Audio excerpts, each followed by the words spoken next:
أعوذ بالله من الشيطان الرجيم بسم الله الرحمن الرحيم يا أيها الرسل كلوا من الطيبات واعملوا صالحا إني بما تعملون عليم وإن هذه أمتكم أمة واحدة وأنا ربكم فاتقون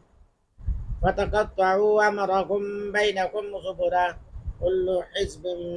بما لديهم فرحون فذرهم في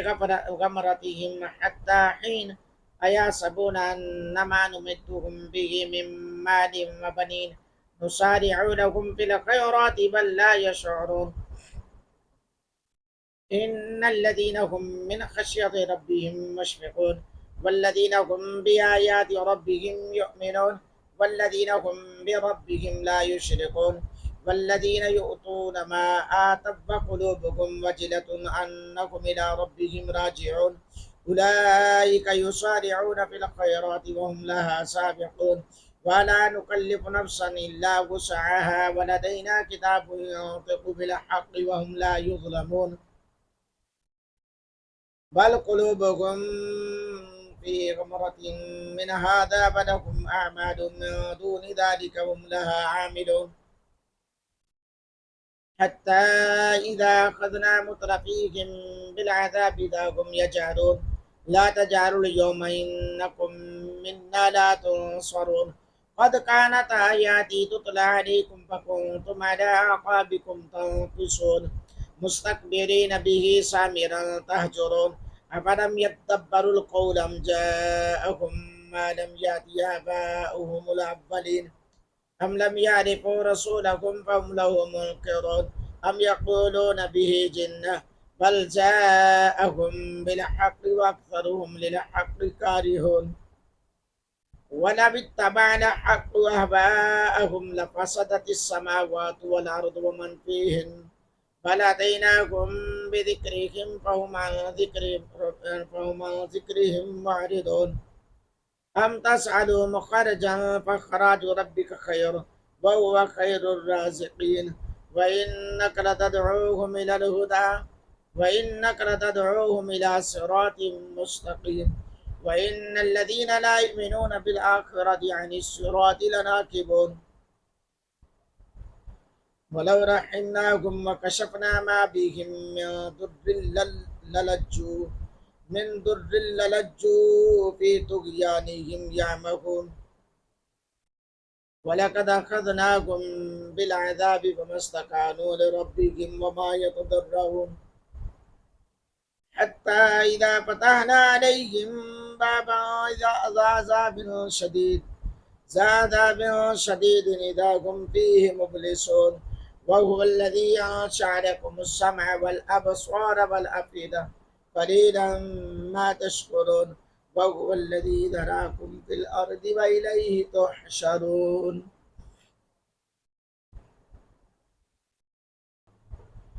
وهو الذي يحيي ويميت ولو اختلاف الليل والنهار أفلا تعقلون بل كانوا مثل ما كان الأولون قالوا أئذا متنا وكنا ترابا وعظاما أئنا لمبعوثون لقد وعدنا نحن وآباؤنا هذا من قبل إن هذا إلا أساطير الأولين قل لمن الأرض وما فيها إن كنتم تعلمون سيقولون لله قل أفلا تذكرون قل من رب السماوات السبع ورب العرش العظيم سيقولون لله قل أفلا تتقون قل من بيده ملكوت كل شيء وهو يجير ولا يجار عليه إن كنتم تعلمون سيقولون لله قل فأنا تسحرون بل أتيناهم بالحق وإنكم لكاذبون ما اتخذ الله من ولد وما كان معه من إله إذا لذهب كل إله بما خلق ولعلى بعضهم على بعض سبحان الله عما يصفون عالم الغيب والشهادة فتعالى عما يشركون قل رب إما تريني ما يوعدون ربي فلا تجعلني في القوم الظالمين وإنا على أن نريك ما نعدهم لقادرون ادفع بالتي هي أحسن السيئة نحن أعلم بما يصفون وقل رب أعوذ بك من همذات الشياطين وأعوذ بك رب أن يحضرون حتى إذا جاء أحدهم الموت قال رب ارجعون لعلي أعمل صالحا فيما تركت كلا إنها كلمة وقائلها ومن ورائهم برزخ إلى يوم يبعثون فإذا نفخ في الصور فلا أنساب بينهم يومئذ ولا يتساءلون فمن ثقلت موازينه فأولئك هم المفلحون ومن خفت موازينه فأولئك الذين خسروا أنفسهم في جهنم خالدون تلفح وجوههم النار وهم فيها كالحون ألم تكن آياتي تتلى عليكم فكنتم على أعقابكم فكنتم بها تكذبون ألم تكن آياتي تتلى عليكم فكنتم بها تكذبون قالوا ربنا غلبت علينا شقوتنا وكنا قوما ضالين ربنا أخرجنا منها فإن عدنا فإنا ظالمون قال اكسوا فيها ولا تكلمون إنه كان فريق من عبادي يقولون ربنا آمنا فاغفر لنا وارحمنا وأنت خير الراحمين فاتخذتموهم سخريا حتى أنسوكم ذكري وكنتم منهم تضحكون